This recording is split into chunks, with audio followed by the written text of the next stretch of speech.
Hey guys, it's Pia, and I will be your host tonight for Strange News. Today we're going to discuss the case of the Idaho 4 involving Bryan Kohberger.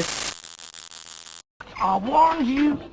I've done it again. I warned you, but did you listen to me? Oh, no, you knew it all, didn't you?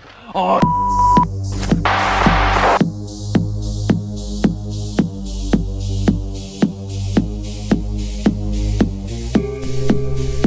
You want answers? I think I'm entitled. You want answers? I want the truth. You can't handle the truth.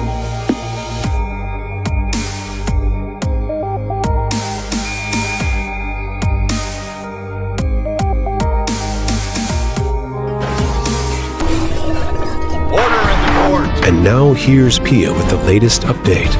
All the details we're getting are crazy. The investigation is riddled with rumors of stalking, fake footage, both audio and video that has been altered from police body cameras, Linda Lane neighborhood cameras, and also the Grub Truck. Now let's switch gears for a moment. Word on the streets is that Chief Fry is retiring. Well, the man who was thrust into the national spotlight when 4 University of Idaho students were murdered is retiring from the Moscow Police Department. 54-year-old James Fry spent the last 8 years of his 30-year career as the chief of the Moscow Police Department. But he's not leaving law enforcement, he's just taking a different approach. I will be putting my name in to run for sheriff. I think I can take a lot of what I've learned here and carry it over to another great agency in our local area, and I think I just bring a different perspective. I want to try to improve law enforcement and continue to hold us at a high standard. Wow. I've said often that to whom much is given, much is required. And in law enforcement, I believe that we're given a lot, but a lot is required of us. And he is hanging up his badge in the Moscow Police Department as police chief, and he's eyeing a run for the Latah County sheriff. For those of you who might not know anything about Idaho, like myself, Latah County isn't just Moscow. Obviously, it's a county. It's a whole region we're talking about. We're talking about Beauville, Deary, Genesee, Julietta, Kenrick, Oway, Potluck, Troy. And then there's also a bunch of unincorporated communities. A lot of them, guys. Avon, Cedar A few moments later. Creek, Farmington, Harvard, Helmer, Howell, Joel, Princeton, and Viola. There are 41,000 people living in Latah County, which is double the population of Moscow. Imagine how that region will end up when they vote that guy in. By the way, a police chief is a municipal employee who owes their allegiance to a city, and he's resigning. A sheriff, a county sheriff, overrides the whole county. So he will be in charge of everything, leaving no allegiance to the city of Moscow. And he's doing that before the Idaho 4 case. I recognize the badge of my office as a symbol of public faith and accept it as a public trust, to be held so long as I am true to the ethics of the police service. I will constantly strive to achieve these objectives and ideals, dedicating myself before God to my chosen profession, law enforcement. So if we switch gears just for one moment and talk about the timeline of this case, it is insane. If you run the footage, Grub Truck, Linda Lane, 1122, the police footage, Sort of QR crowd. it's interesting what you get. It might change your perspective. Sorry. Yeah. Can I get 2 chicken tacos? 2 chicken tacos. You got it. What big burrito? Slide. Yeah, slide, tap, insert, facing you with a chip, any other. Hey guys, Moscow PD. Come over here, talk to me. Moscow PD. Hey, is that beer? Is that beer in your hand? Yeah, it's 21. You got the ID on you? No. Okay, I'll take it back when I'm Okay. So, Yes. Huh? Yes, you absolutely. no, they just took off. I told them to stop, but I'm not going to push it. Yeah, you got your ID on you? I don't. Okay. So there is a theory that Bryan Kohberger is a stalker. A shadow that moves behind Kaylee or Maddie or Xana, silent footsteps, echoing in empty hallways, breath on the back of your neck when you walk alone.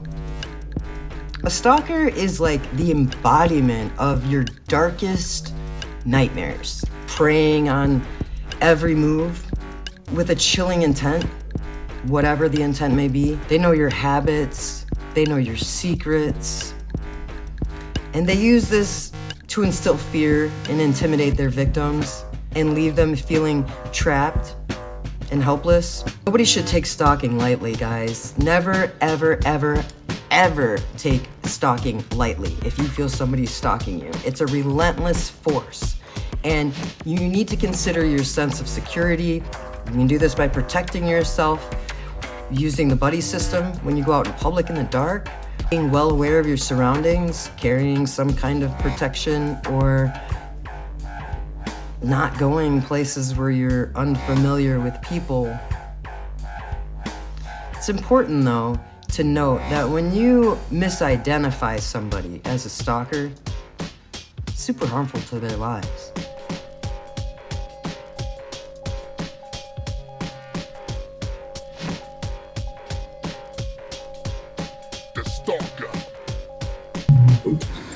The same man is suspected in 6 to 8 murders and 25 to 30 attacks.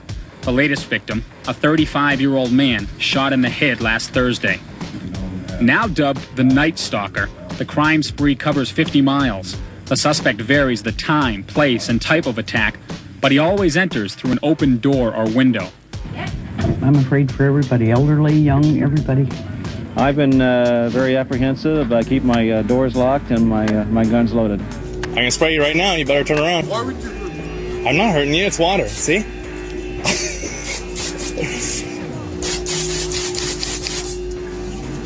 It's really weird looking, man.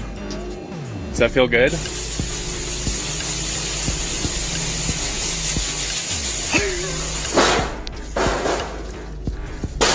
Hey, get off my property. Right now. I will spray you again. Very funny. Take it off! No, get off my yard. Get off my yard. Go home right now. Your mom's yard? Turn around. Go home. Go home. You're drunk. Go home. Go home. Right now. Go on. I think that's how we're getting all of some of these really, really off-the-wall theories. And some of these theories like Kaylee had a stalker, that even we're sitting here scratching our heads saying, no, you know, it couldn't be. If it was, it would be news to us. I remember it's the guy who ended up like trying to go and talk to her, and then he gave up on it and he ended up walking away. So she thought she was being stalked up to a certain point, and then didn't look behind her and he was no longer behind her. So just more or less, I made a joke about them being in a group, and they just said, yeah, you know, one of our friends motioning to Kaylee that she'd been stalked recently. This is apparently something that Kaylee had tons of issues with. Apparently she always had somebody who's constantly walking behind her like that. So, and it was more so at nighttime when they were out there drinking and stuff like that. Because I asked him, like, is it at school? And she's like, no, when I'm at night, going out to the bars or coming back from the bars. You guys, I wonder, is there truth to this claim that Kaylee or Maddie or Xana had a stalker? I mean, it's interesting that they would box Bryan Kohberger into that category. Maybe it's because they don't have much more on him, but I think it's really interesting from a psychological standpoint to approach this issue logically and with consideration of human behavior. So Bryan is new. He had only lived there for about 6 months. Maybe I'm wrong, maybe it's just a bit more, but I believe he moved there in the summer or fall of that year, guys, and he probably didn't know quite a lot of people. He's kind of a germaphobe, he's a vegan, probably looking for his people. Misinterpretation of behavior is a really, really unfortunate. If Bryan is new and he's shy and he, you know, likes somebody or wants to have a conversation with them or get to know them or grab their Instagram or whatever the case may be, then other people might misinterpret that. For example, if he tends to keep to himself, he's getting his PhD in criminology, maybe that, coupled with the fact that he also studied psychology, maybe he did a lot of people watching. I mean, don't you do people watching? I watch people all of the time, especially when I was getting all of my college degrees. All of them had to do with human behavior, and all of them had to do with observing people. Like rumors and gossip, when you find out somebody is probably guilty of a quadruple murder, rumors spread really fast. Like, God, that guy's weird. Oh yeah, I talked to him once. One time I heard he went out with this girl or whatever. You know, it's college. It's stupid. And I was a military kid before I joined the military myself. And being a new kid sucks because people always spread rumors about you, no matter what. Calling somebody a stalker is also a projection of fear or insecurity. So possibly Kaylee didn't feel safe, being that she was, you know, like kind of a party girl. She was really attractive. They didn't have any men living in the house. Not that a woman needs a man to feel safe, but it certainly does help. There is a lack of empathy and understanding of Bryan Kohberger. The whole world has been told he is guilty of this quadruple murder, not even one other suspect. So there's no empathy coming from the general public, right? There's consideration and maybe like open-mindedness with some people. For the most part, Bryan Kohberger is absolutely being stereotyped. Moscow 11.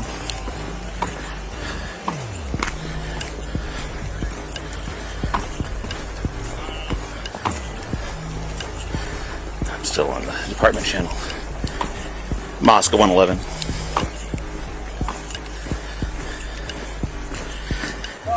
We're clear of 1127 King Road. We're going to be out at 1122 Queen Road. Same problem.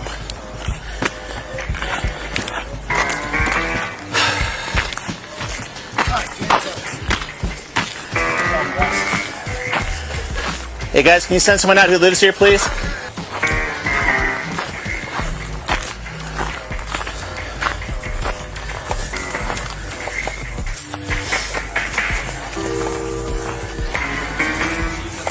No one's coming to the door.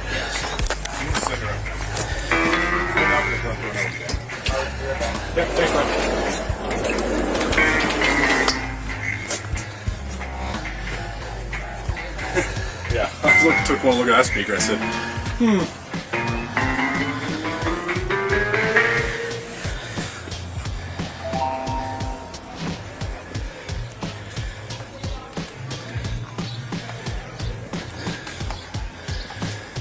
You get a lot of guys trying to argue private property access.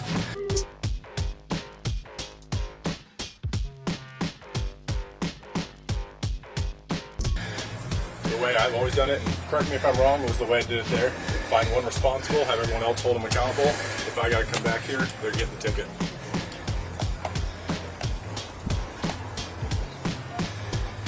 Because then it's on them to nip everyone else in the bud. Yeah, and if they don't come out, we just contact landlords. Yeah.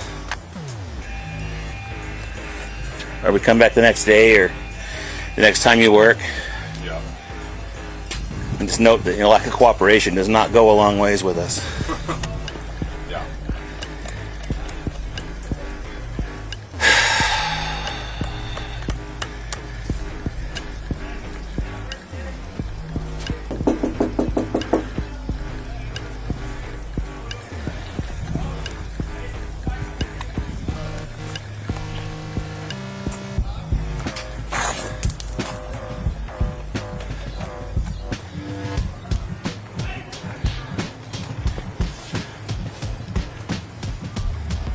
Huh, stairs to the back deck. Interesting.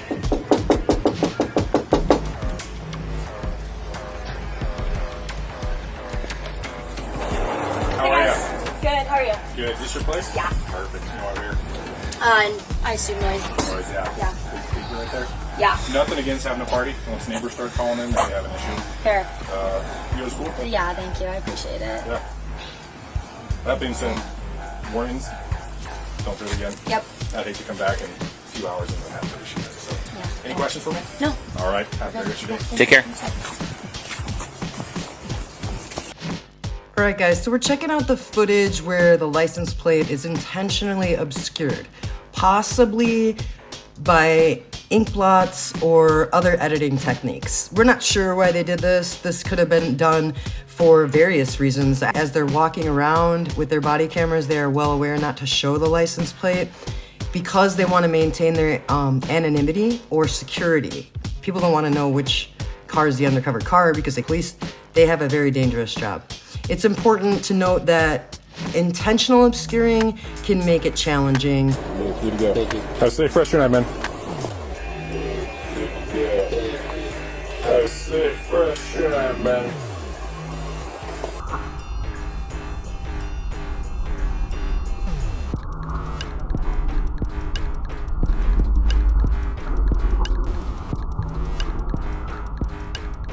Susking!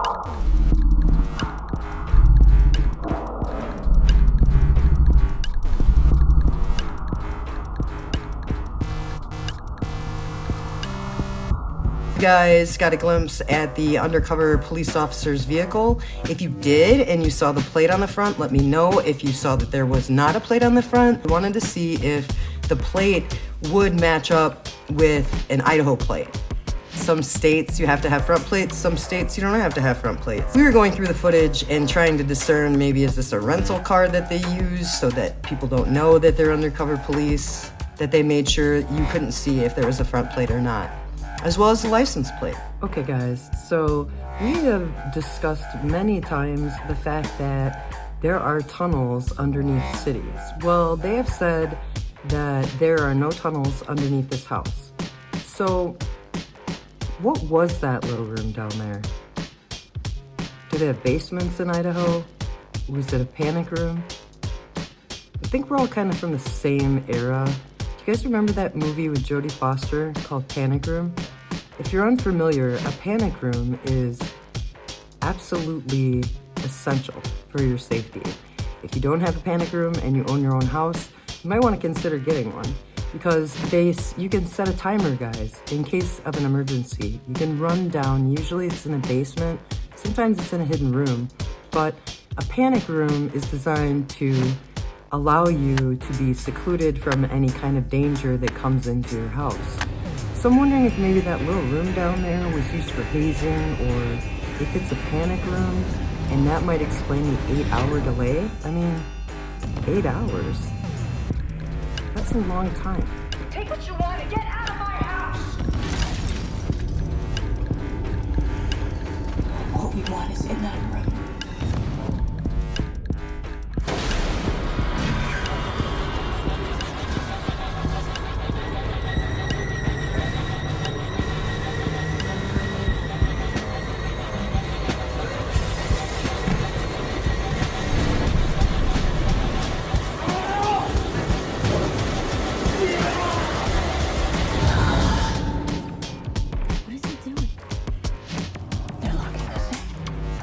After that hearing yesterday, guys, I have a lot of questions, like the x-rays and like the fact that Bryan might have to come up with a more specific alibi.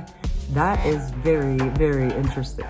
Like, I cannot wait to see what comes about.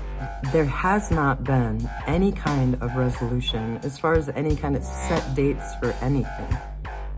So it's kind of all up in the air right now. But I think soon there will be some kind of specific information. I mean, it's been more than a year, you guys. What do you think? I mean, we pretty much covered all the bases of the Bryan Kohberger case that we know so far. So now that you've seen it in a different perspective, I'm wondering if you could leave me your thoughts down below in the comments section. And if you join me for the premiere, Bob and I really appreciate you being here. We love hanging out with our regulars every single week. And we will be back on Monday at 4:20, and I think it will be a live, guys. So if you would like a live, please let us know that as well. And if we get enough people interested, then we will go live. We're just being real careful about our panels right now. We're trying not to represent other channels or kind of show any favoritism towards one channel or another. So we may or may not have a panel. If we do have a panel, it will be for subscribers only. It will also be a timed panel, meaning that you will be able to have 2 minutes, 1 to 2 minutes, to state what you want to state, and then you will be taken off the panel so that everybody has a chance to be on the panel. It's not being rude, it's not being selective, it's just absolutely fair, so that we all get a voice, because we're all in the same community, right? There's over 2,600 of us, and we're still growing every day. So make sure that you share this with anybody that you know that likes true crime. and it may enjoy our content. Also leave your content suggestions down below and like. Earlier, well, for the last week or so, we've been having a little bit of trouble, but it's all been resolved. So please make sure to recheck that you are subscribed, and also recheck that your notification bell is switched to all. And we will see you on Monday at 4:20. Thanks for being here, guys. Once upon a time, not long ago and not far away, we were in the village on a nice peaceful day, birds singing, peaceful now. But later, it will be a scary place. There will be ghosts, and there will be goblins and witches. And you know who they'll be, all dressed up.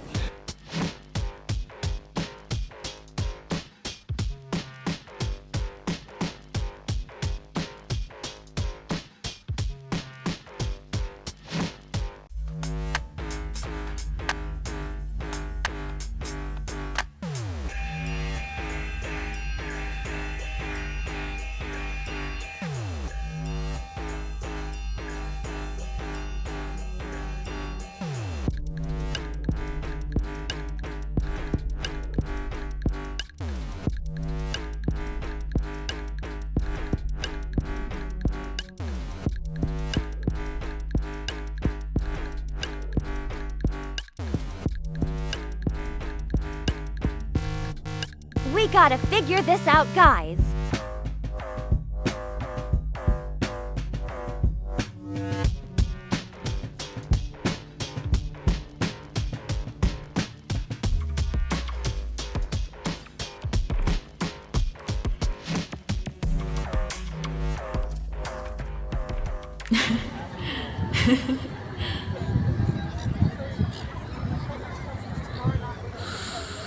Hey, stoners.